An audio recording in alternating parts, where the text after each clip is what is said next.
Obrigada. Bom dia. Bom dia a todos. Buenos dias. Good morning. Estamos muito contentes de estar aqui e eu queria dar a bem-vinda mais uma vez a todos vocês em nome do Unicef.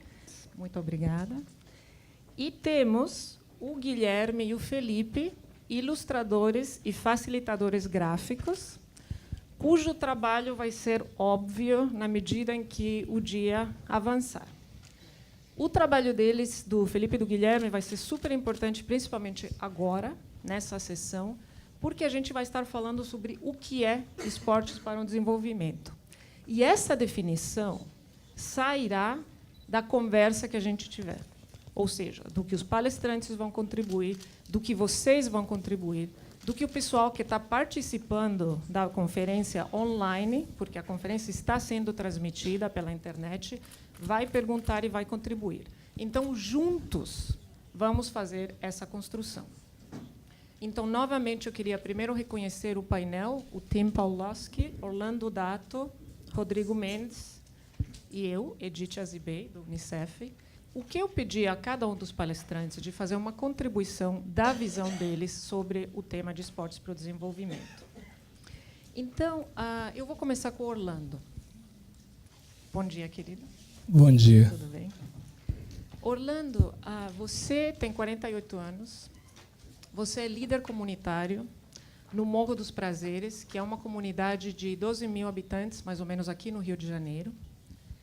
E o seu pai, seu José Bernardo, também era líder comunitário, também do Morro dos Prazeres, e seu pai faleceu em julho de 2011, correto? Lá no Morro, quando você entra, tem um quadro feito em homenagem ao seu pai, a seu Zé Bernardo. E o quadro foi feito por 2 grafiteiros profissionais, também lá do Morro. E eu acho que isso representa bastante, né, do que é a comunidade. E você é educador, você é reciclador, você é carteiro voluntário, mas o que te dá mais paixão é ser professor de esporte. Por quê? Primeiro, um prazer estar aqui e dizer para vocês que só tem gente bonita, hein? Eu estou impressionado. O meu prazer maior é de trabalhar com esporte por um único motivo. Na minha ótica, a favela é a segunda senzala. A favela é o retrato do abandono. E nós temos tido, graças a Deus, de uns anos para cá, essa coisa tendo sido mudada. É como se tivesse surgido vários novos abolicionistas. Esses abolicionistas, hoje, eu chamo de parceiros. Então, tem tido muita gente bem intencionada e querendo diminuir, dissipar esse déficit social, esse déficit urbano, esse déficit estrutural que as favelas passam. O esporte, ele é um instrumento muito importante porque ele é como se nós tivéssemos, assim, por exemplo, um avião para transportar os jovens para uma nova vida, para a realidade dos sonhos. O esporte é esse passaporte. O esporte é essa credencial para mudanças de vidas. Porque, através do esporte, nós podemos passar ideias para os jovens. Porque, na verdade, o esporte ele não muda ninguém. Quem muda pessoas são pessoas. Mas o esporte é um instrumento que nos aproxima. É o imã que, lá nos prazeres, nós usamos para atrair os jovens, para passar para eles um movimento que nós chamamos de prática cidadã. Porque, na verdade, reciclar é preservar o meio ambiente. Reciclar é tornar a comunidade mais saudável. Então, as pessoas que estão envolvidas com o esporte, nós fazemos isso. Nós socializamos através do reciclação, nós socializamos através da prática de esporte, priorizando o respeito e também dissipando a inversão de valores. Porque nós éramos assim como se fosse um arquipélago completamente abandonado do continente chamado sociedade. E hoje algumas pontes estão nos unindo, algumas cadeias estão sendo arrebentadas, quebradas, dissipadas, através de educação, através de saneamento, e o esporte é o nosso principal aliado. Eu tinha, por exemplo, até 5, 6 anos atrás, mães de 11 anos, avós de 22 a 25 anos, bisavós de 35 a 40. E graças a Deus, há uns 5, 6 anos, eu não tenho maternidade infantil. Estou dizendo natalidade, não. Eu não tenho maternidade infantil. Em 2009, nós perdemos 8 jovens por overdose. De lá para cá, não tivemos nenhum caso. E para persuadir, para convencer esse jovem, a ferramenta que nós conseguimos utilizar foi o esporte. Porque o professor de matemática é de vital importância. O professor de português é de vital importância. Mas o professor de educação física é tido como amigo. Então, aí, utilizando essa paixão que o jovem tem pelo esporte, dá para nós passarmos o que temos de melhor, que é o social. Obrigada, Orlando.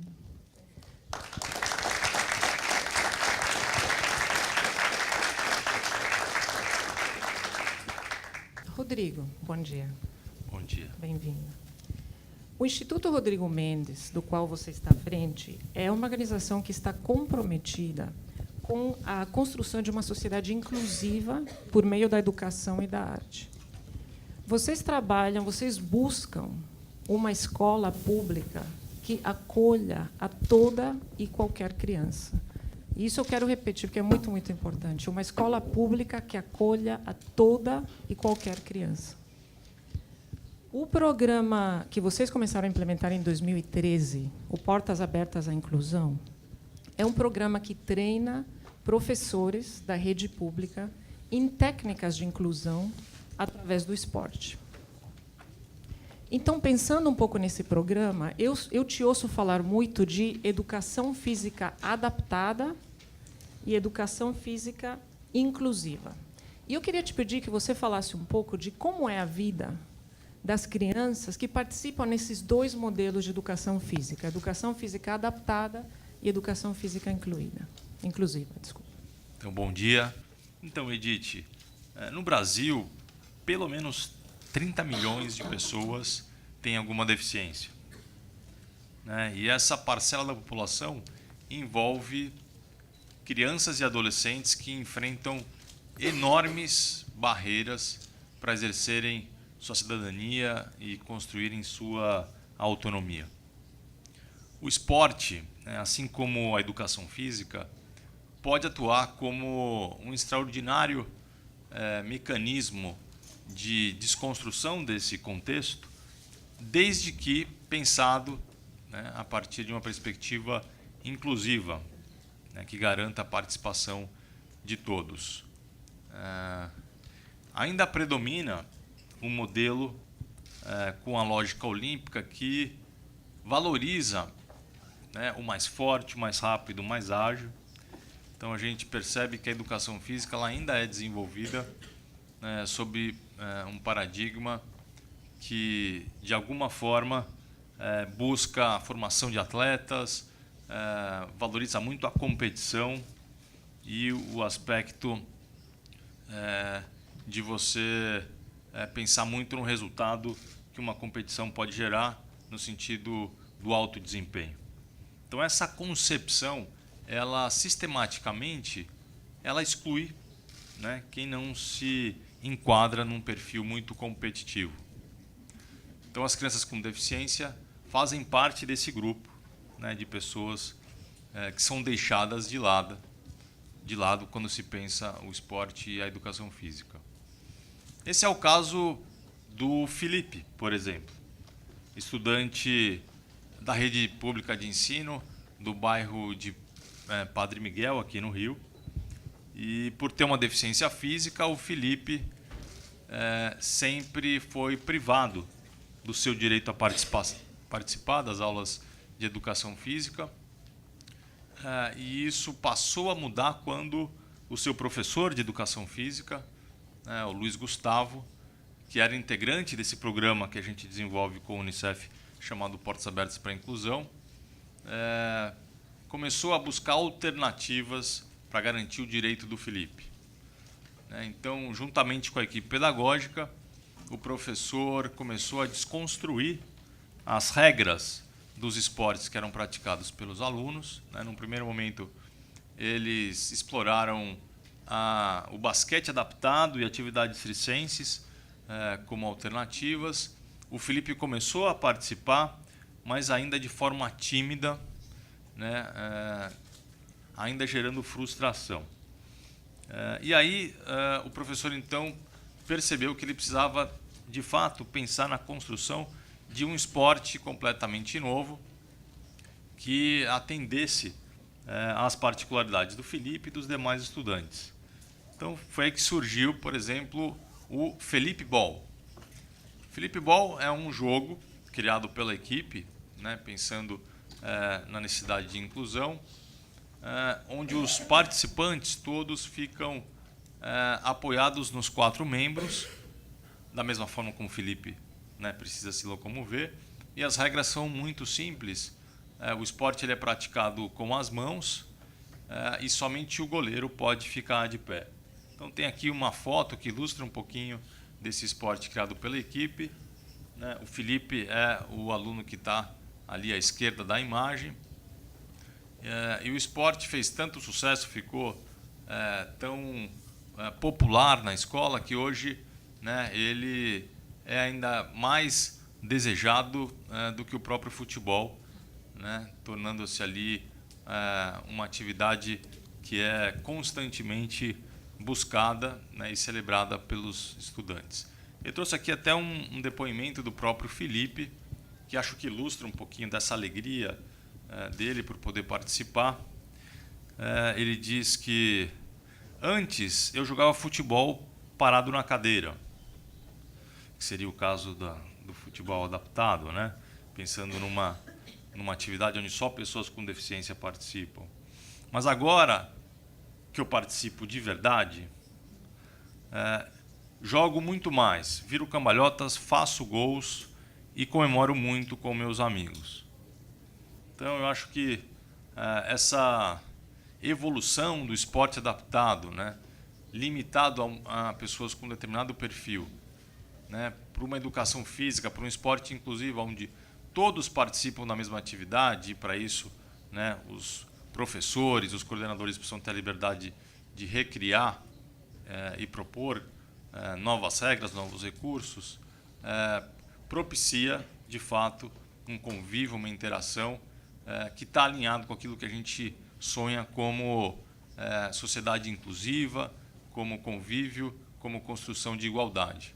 Então, reproduzindo um pouquinho da frase do Gary, utilizada no nosso encontro no início do ano fora do Brasil, quando todos jogam juntos, todos aprendem juntos. Obrigada, Rodrigo. Tim, welcome. Bem-vindo. Bem-vindo. Bom dia. Tim, essa é a primeira vez que você vem ao Brasil, então, mais uma vez, a gente está muito contente de você estar aqui. Você é professor de Economia do Esporte na Universidade de Tübingen, na Alemanha, que é uma das universidades mais antigas da Europa e uma das melhores universidades da Alemanha. Você é uma pessoa apaixonada pelo esporte. Você foi técnico de futebol de crianças pequenas, né?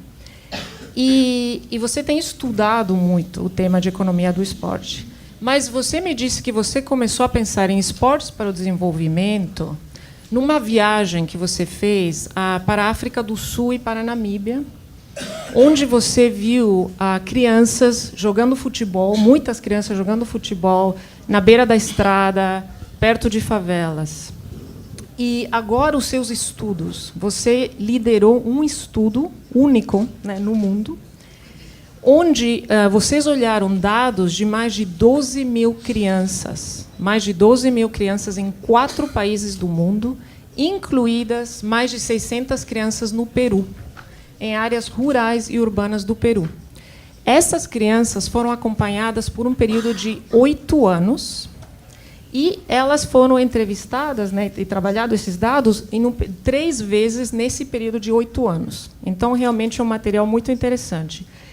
A análise que vocês fizeram se focou especificamente, a do Peru, nos efeitos nessas crianças da participação delas em esportes grupais. Então, o que eu queria te perguntar é, o que é que vocês acharam? Quais foram os achados mais importantes desse estudo? Okay, bom dia. First of all, thanks a lot for the organizers for inviting me and for the great help. I appreciate it very much. We are not so much concerned about a specific kind of sports program, but on whether or not sports group participation in general helps somehow for skill development of children. And so we were thinking about that would be a kind of valuable research to do so and to see whether these kind of effects that Orlando mentioned and Rodrigo mentioned, for example, on social capital, really hold true also independently of the kind of program. So what we found out, that was your initial question, two basic effects. The first one is that those children who are involved in a sports group state that significantly their subjectively perceived health is better. This is maybe not so much surprising. We know that from the Western countries as well, but the interesting thing here is that usually in the Western countries, so Europe and North America, you have problems with obesity, so with children being inactive, and that is not a big issue here in that regard. It is more the kind of physical activity that they do, so together with friends and other young children. And this refers to the second central finding that we had. So we found out that those children being involved in a sports group, so they trust more in that their friends stand by them in difficult times. And this, I would say, refers perfectly to what we have discussed before. It's a kind of sort of social capital that is built up in sports group, and the major finding here is that it holds true independently of the kind of sports. It's important to be in a kind of sports group, and for all of us who know how to struggle in hard times, it is so valuable to have good friends, and if you can increase your trust in these friends because you are doing physical activity day by day or at least a couple of times per week. Thank you, obrigada.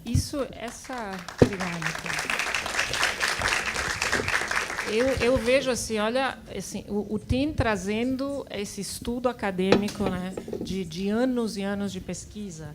E olha assim, a última parte do que ele, como ele terminou, né, quando disse que o estudo mostra que crianças que participam em atividades esportivas de grupo, elas confiam mais que os amigos e as amigas vão apoiá-las em momentos de necessidade. Veja bem, confiam mais que os amigos e amigas vão apoiá-las em momentos de necessidade. Então, acho que tem tudo a ver com o que Orlando e o Rodrigo estão falando e com a tua experiência, né, Orlando? E eu queria te perguntar, porque você me disse que uma das ferramentas mais importantes do trabalho que vocês fizeram e dos avanços que você tem visto na comunidade tem sido parcerias. Então, eu queria te perguntar que parcerias que são essas, né, que conseguiram fazer essas melhoras na comunidade. Conte um pouquinho para a gente. Lá nós trabalhamos com esporte há cerca de, eu acho que quase 30 anos, 85, 86, por aí. E de 6 anos para cá, veio surgindo alguns parceiros que fizeram com que o local fosse transformado. Ha sido uma forma até assustadora. Eu às vezes, me pego assim, perplexo, né?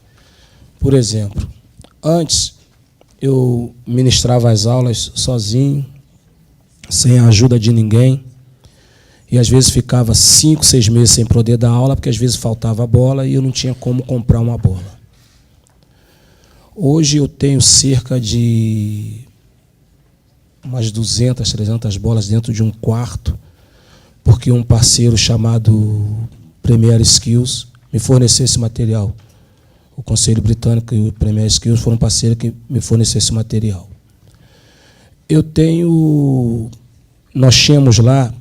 Nós tivemos em 2010 34 vítimas fatais de um deslocamento de massa. E o que matou essas pessoas foi o lixo.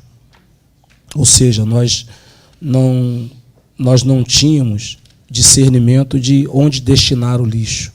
Então, o problema de educação foi muito, muito sério. Aí pensamos em reciclar. Nisso conseguimos alguns parceiros importantes, que foi a Conlurb, que foi a Secretaria de Segurança, Porque a Secretaria de Segurança, o que ela fez? Ela permitiu que um território completamente abandonado recebesse visita de pessoas idôneas, de pessoas com boas ideias. Tornou o lugar seguro. Quando tornou o lugar seguro, os parceiros passaram a ter medo de se aproximar. Nisso veio uma empresa chamada Total, que nos ajudou a reedificar todo o caminho. Nós criamos lá o caminho do grafite, junto com parceiros que já trabalhavam conosco, que era o Galera.com, o PROA, que nós trabalhamos também com prevenção de saúde. Nós trabalhamos com prevenção para doenças sexualmente transmissíveis e tudo. E fazemos isso com o pessoal do esporte. Por isso que eu digo que quem transforma pessoas são pessoas. Mas o esporte é essa ferramenta de acesso. Ela nos dá uma acessibilidade ao jovem muito mais prática, muito mais fácil. Então, no meu entendimento, é isso. Tudo é possível para quem acredita, mas com parceria fica muito mais fácil.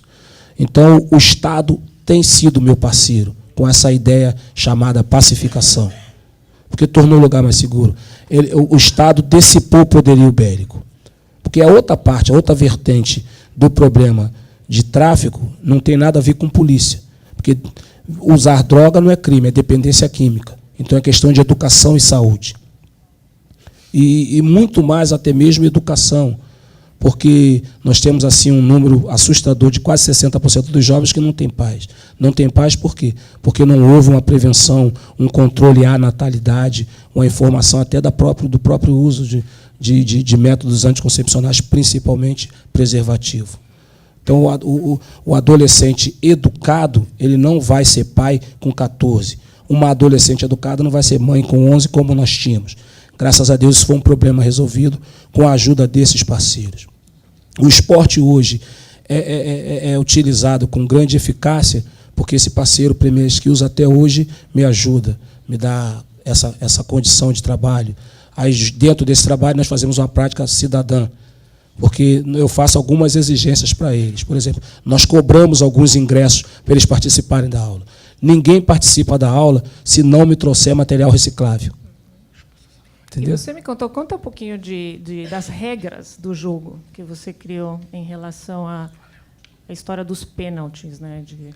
A regra do jogo foi porque eu tenho 48 anos e eu nunca briguei, eu nunca me atraquei com ninguém. E certamente, se eu for brigar com alguém, eu vou apanhar. E eu estava apitando um jogo de futebol, aí fui separar a briga de dois adolescentes, grandalhão. Levei um soco na cara, que o campo ficou rodando quase uns 5 minutos, eu não conseguia ficar em pé. O soco foi até proveniente, porque os dois pararam de brigar para me socorrer.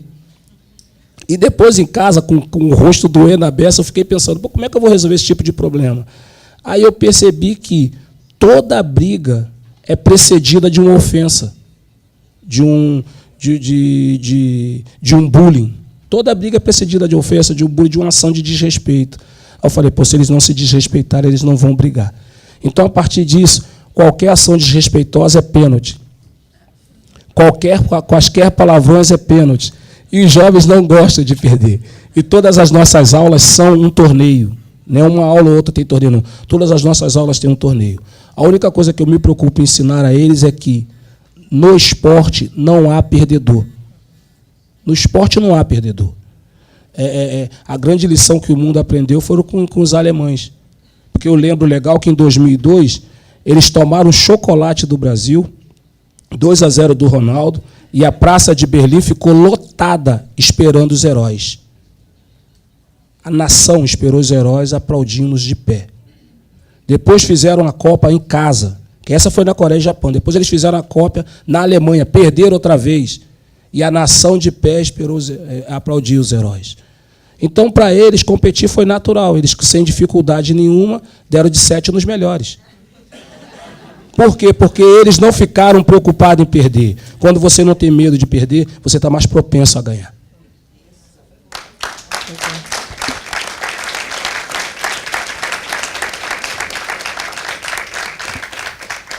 Quando você não tem medo de perder, você está mais propenso a ganhar. Há um outro detalhe que eu achei também, que eu acho vital. É muito importante, jovens, principalmente favela, periferia, você trazer esporte. Porque quando você cuida do jovem, quando você cuida da criança, você não tem que maltratar o adulto. Exatamente. Obrigada, querida. Rodrigo, você fala muito de interdisciplinariedade. Uma palavra bem longa. E eu queria te perguntar qual é a diferença que essa abordagem de interdisciplinariedade, de ter professores de diferentes disciplinas trabalhando junto, traz na vida das crianças. Então, Edith, eu acabei de chegar de Natal, onde eu fui visitar mais uma das escolas que participaram desse programa, e lá eu pude observar um pouquinho os educadores e os estudantes que estão vivenciando essa transformação da educação física, né, pensando a questão da inclusão. E os professores escolheram como uma das atividades para serem repensadas o badminton, né, que é um esporte não tão praticado no Brasil. E eles, num primeiro momento, reuniram todos os alunos, né, e fazem parte do grupo estudantes com deficiência auditiva, motor, intelectual, e pediram, a partir dos fundamentos do esporte, que o grupo criasse novas regras, né, de forma que houvesse a chance de todo mundo estar junto, jogando junto. E fazia parte desse grupo não só os professores da sala de aula regular, mas também os professores especialistas da sala de recursos multifuncionais, a coordenação pedagógica, né, e outros representantes das várias disciplinas da escola. Então, foi um trabalho ali interdisciplinar. E aí, do que eu pude observar, né, algumas das mudanças que foram feitas, eles reduziram o tamanho da quadra para permitir que as crianças com deficiência física também participassem. O apito do juiz foi substituído por uma bandeirinha, que visualmente era percebida pelos estudantes com deficiência auditiva. Trouxeram também para a quadra um intérprete de Libras, para também apoiar, né, as crianças surdas, e também envolveram uma professora de apoio para ajudar na locomoção dos estudantes em cadeira de rodas.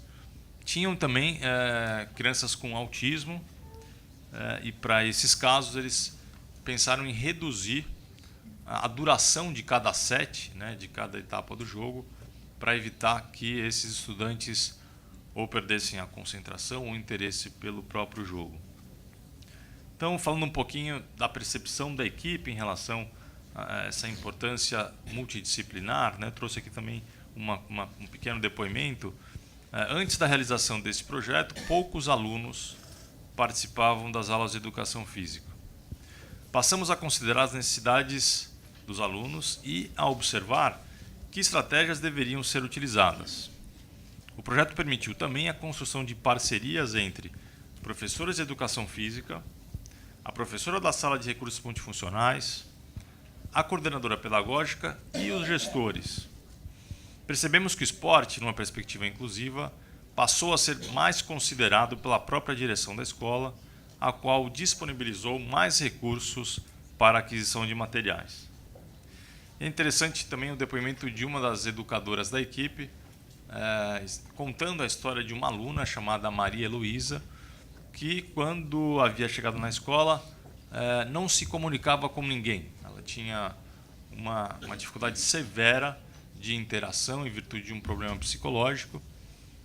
E aí, para surpresa da equipe, quando ela participou dessa aula de badminton, pela primeira vez ela falou. Pela primeira vez ela se comunicou com seus colegas, dizendo que estava adorando a nova aula de badminton. Então, eu acho que essa experiência demonstra que o investimento em planejamento, o espaço para a criatividade,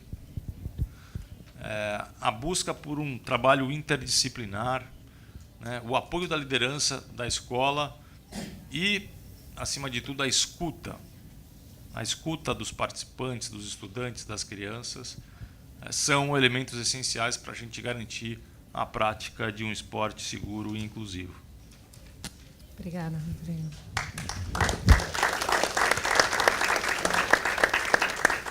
Observação, né, escuta, né, para ter uma verdadeira participação. Eu vou fazer mais uma pergunta para o Tim, e aí eu vou abrir para as perguntas e respostas da audiência e também do pessoal que está acompanhando online.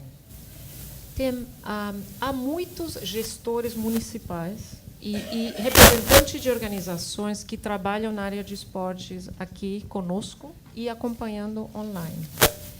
Que recomendações, a partir do seu estudo, que recomendações você tem para eles?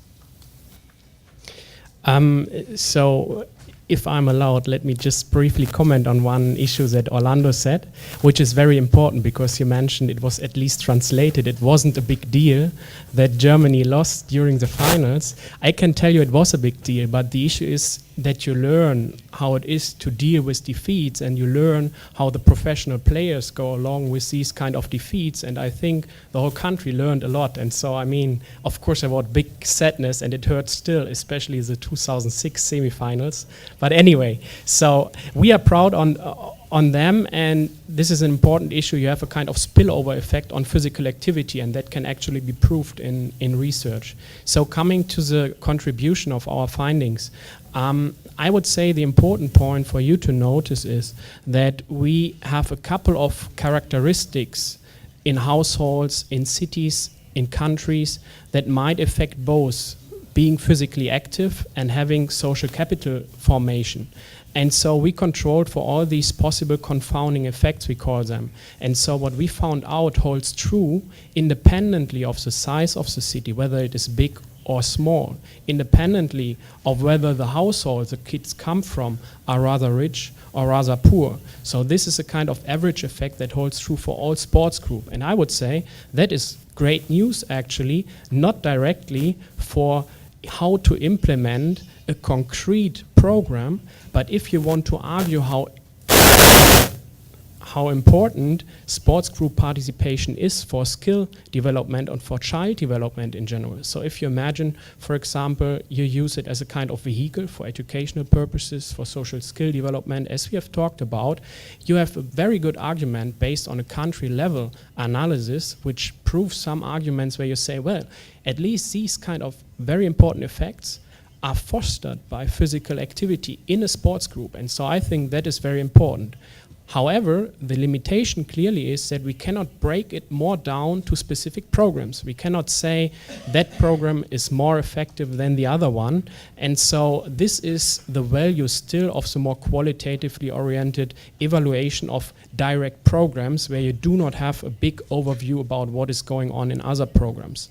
So for the future, I think it would be very valuable to combine both approaches, to see how sports group participation, physical activity in general contributes to the skill formation of children, and to have more information on which kind of programs are most effective in these different kind of things. So we are not able to distinguish having disabled children or not, which would be very important to know in which way these programs were better or not. So I think it is a contribution, coming back to the introduction section. So we provide somehow arguments that should convince policymakers from different sizes of cities, and either being involved in public policy or from sports organization, that sports groups participation matters actually.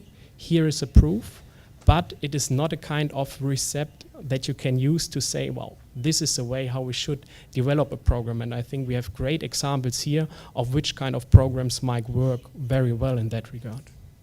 Obrigada. Thank you. Obrigada.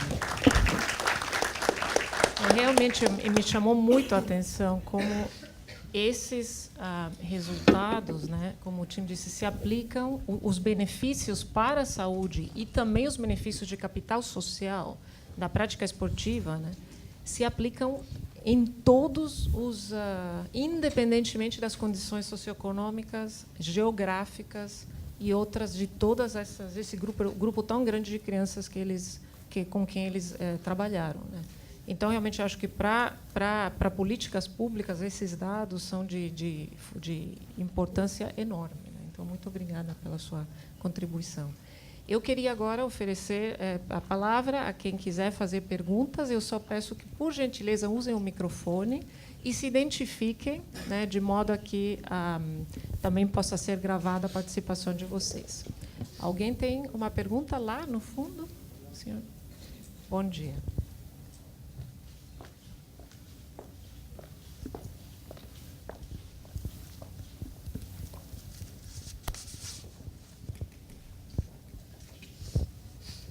Oi. Bom dia.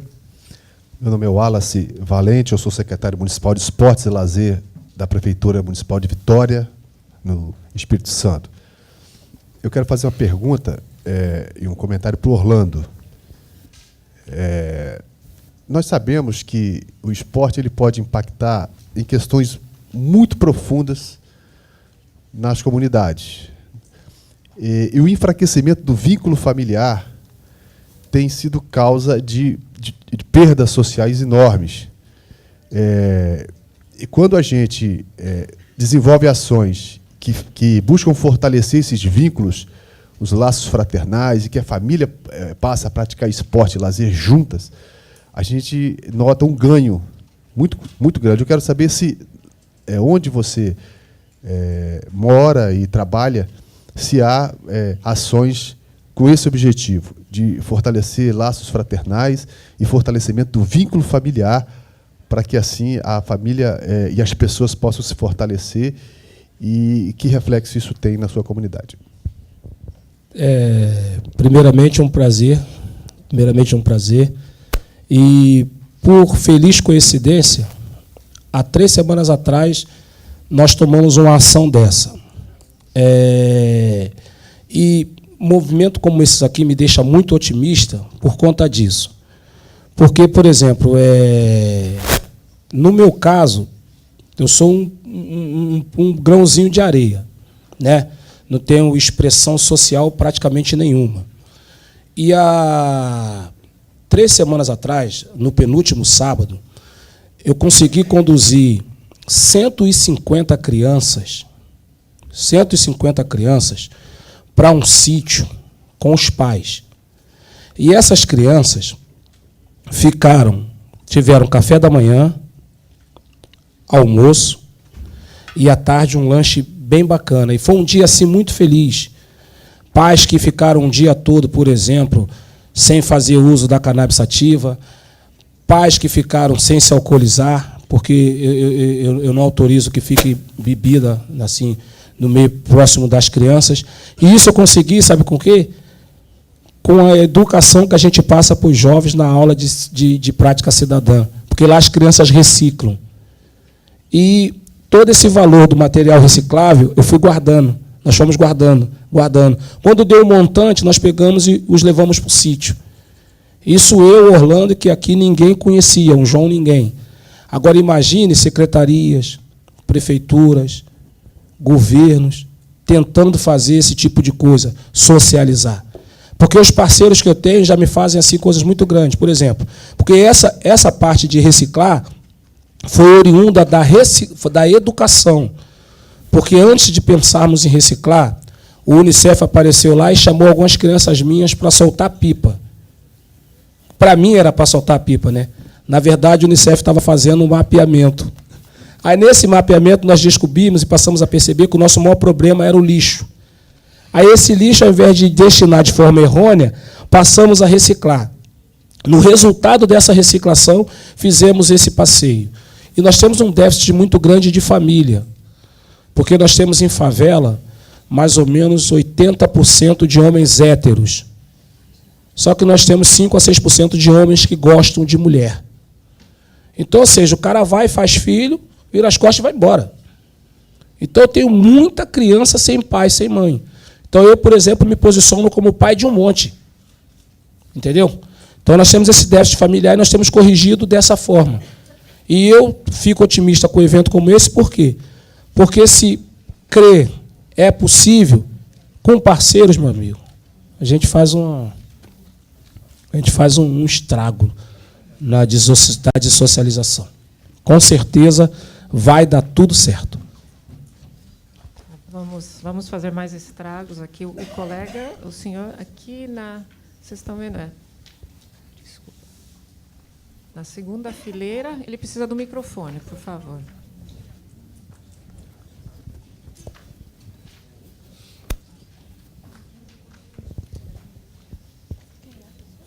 Sim. Bom dia. Orlando, tudo bem? Bom dia. Tudo bem, querido? Bom dia, meu nome é Edgar, sou de Porto Alegre. Orlando, eu assisti a tua palavra e a tua experiência, e, por sinal vitoriosa dentro da tua comunidade. Eu admirei muito o teu trabalho de reciclagem, aí, de catação, né, que é um trabalho educativo e visa o bem do planeta. Eu gostaria de saber se a tua experiência ela é partilhada com outras comunidades de favelas do Rio de Janeiro. Se vocês levam esse trabalho adiante, se vocês discutem com outras lideranças comunitárias, esse teu trabalho vitorioso e assim, é um trabalho admirável. Então, eu gostaria de saber se há uma troca de experiências com outras comunidades do Rio de Janeiro. Por conta desse advento, é que eu valorizo parcerias. Porque eu fiz esse trabalho lá, nós fazemos esse trabalho lá, quando eu digo eu, porque eu estou aqui representando algumas pessoas que me ajudam, né? Nós fazemos esse trabalho lá na comunidade dos Prazeres e alguns parceiros fizeram com que esse trabalho se tornasse conhecido. Que apareceu apareceram alguns jovens lá da Rede Globo de televisão que queriam fazer lá uma ação social. Só que do mapeamento que o Unicef fez para cá, eu não tenho mais nos Prazeres linguetas de lixo. Não tem mais.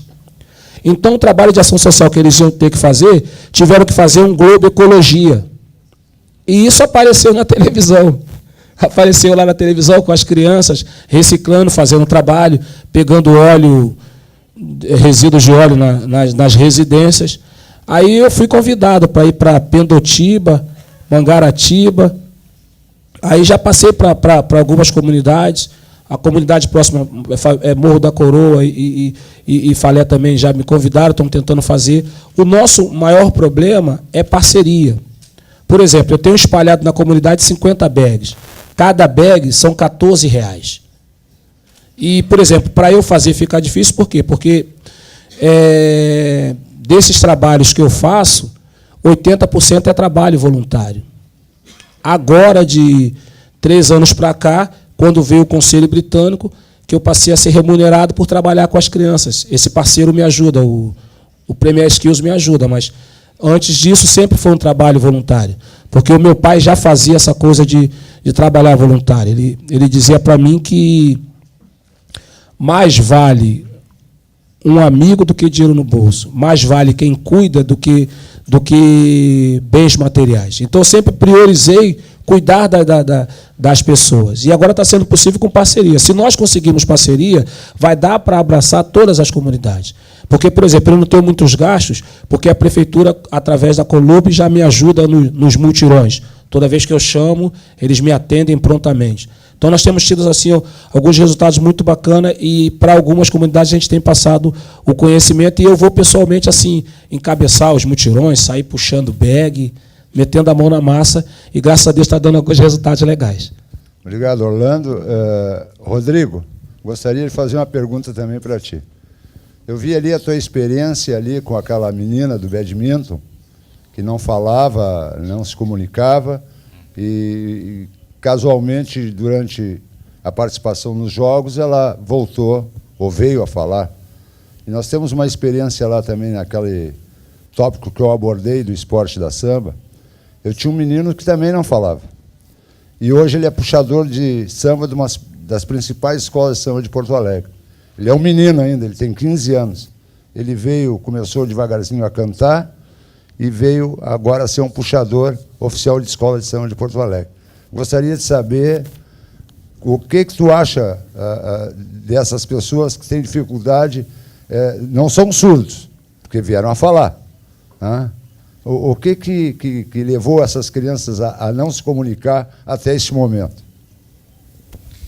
Antes, eu queria só fazer um comentário sobre a primeira pergunta em relação à participação da família. Né? Como a plateia tem aqui gestores públicos presentes, eu acho que quando a gente pensa na criança com deficiência, né, essa também é uma esfera muito importante, né, para ser planejada quando qualquer tipo de iniciativa busca, de fato, garantir o direito da criança com deficiência estar na escola comum. a gente tem observado que, em parte, as famílias que ainda não tiveram a chance de dialogar, de conversar profundamente sobre o tema, se sentem inseguras, né? Se sentem, às vezes, até resistentes com a ida dos seus filhos com deficiência para a escola comum, né? E, às vezes, até defendem a permanência deles em escolas segregadas, pelo medo, né, de exporem seus filhos e de, eventualmente, não encontrarem um bom acolhimento.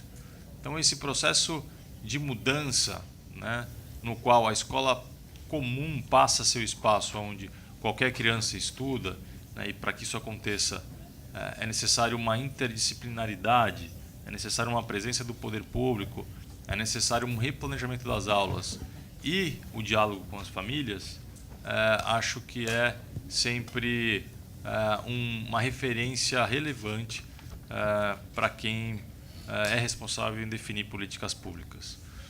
Em relação à sua pergunta, enfim, assim como cada criança tem uma particularidade em relação ao processo de aprendizagem, esses casos, né, onde os estudantes não se comunicam ou têm algum tipo de barreira, eles são muito singulares, né? Eles estão ligados à história dessa criança, não só a questão da saúde, mas que tipo de estímulo, que tipo de interação com a família ela teve ao longo do seu processo de desenvolvimento inicial.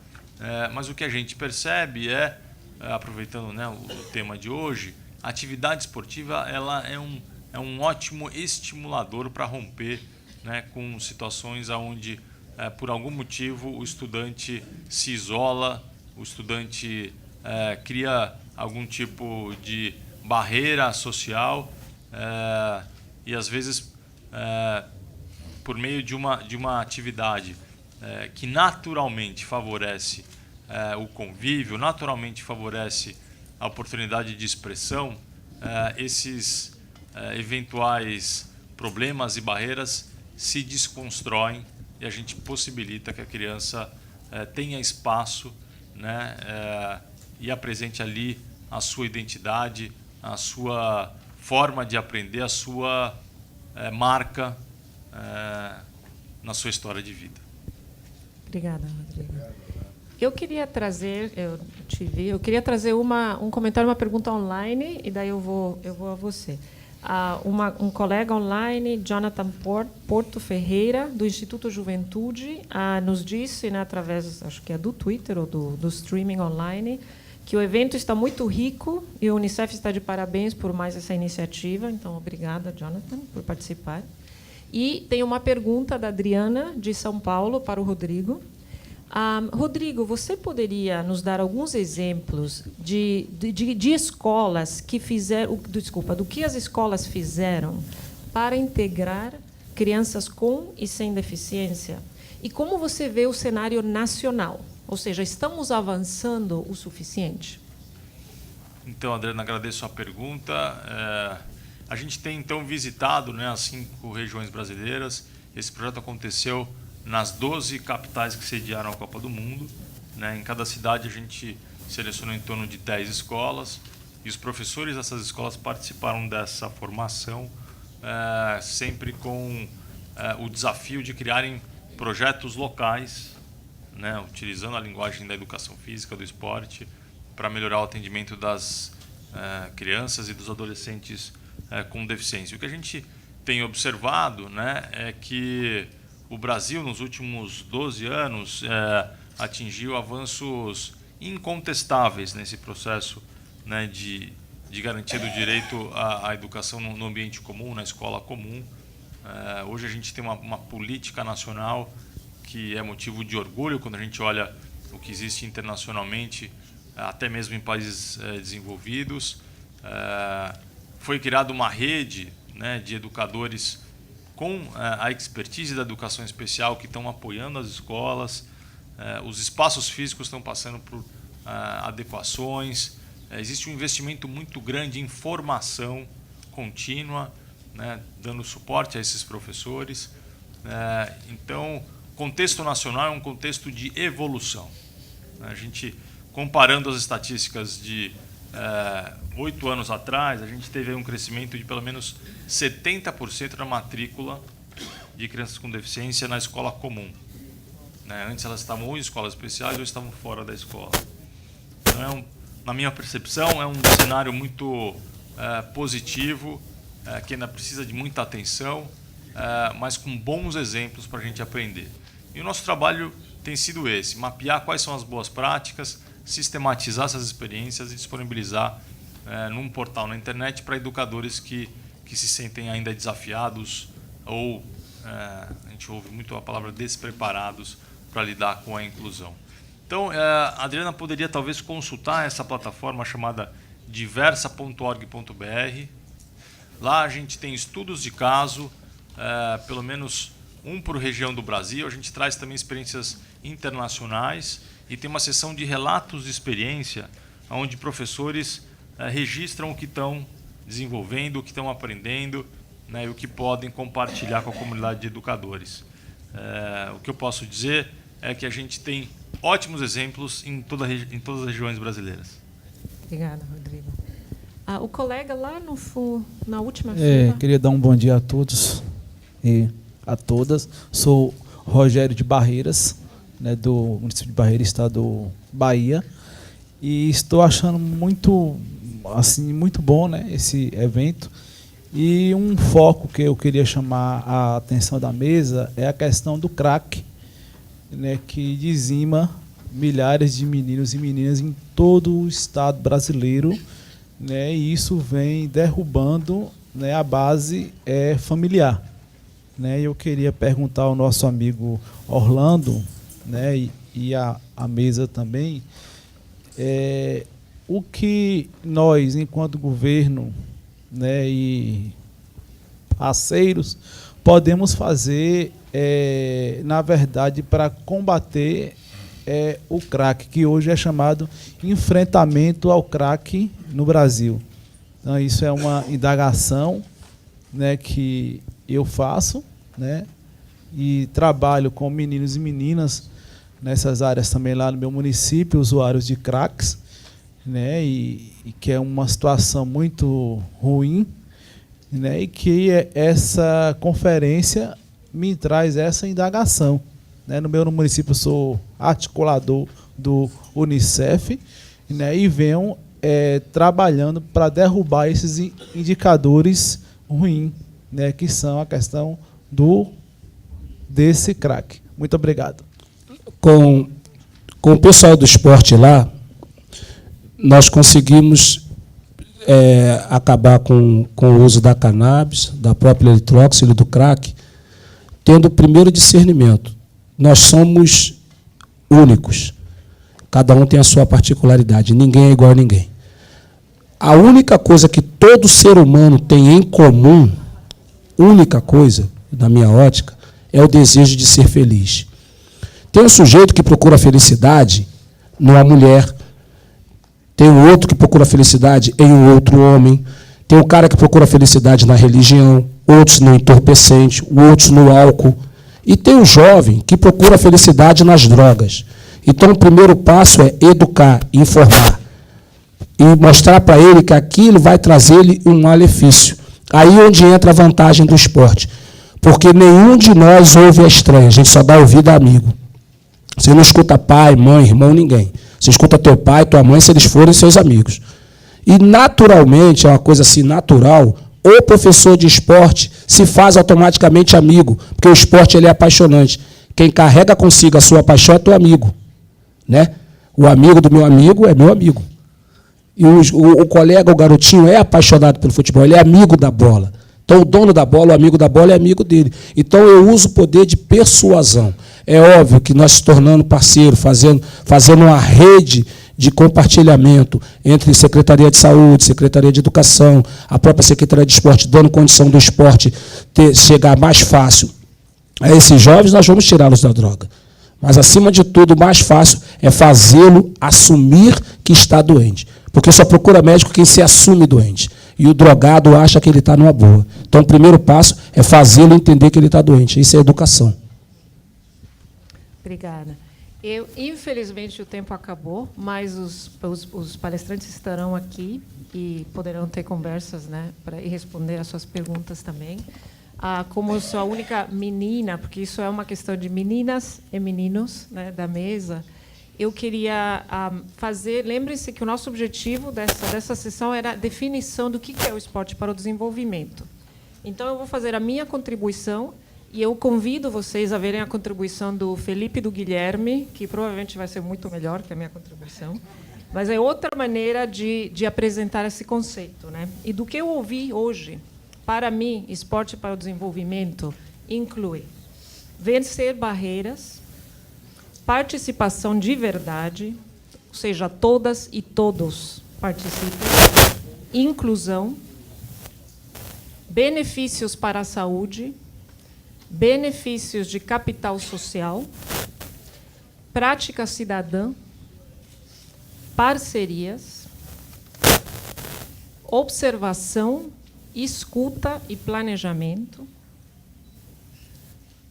diálogo com famílias, para levar a avanços em políticas municipais dos governos estaduais e nacionais ou federais.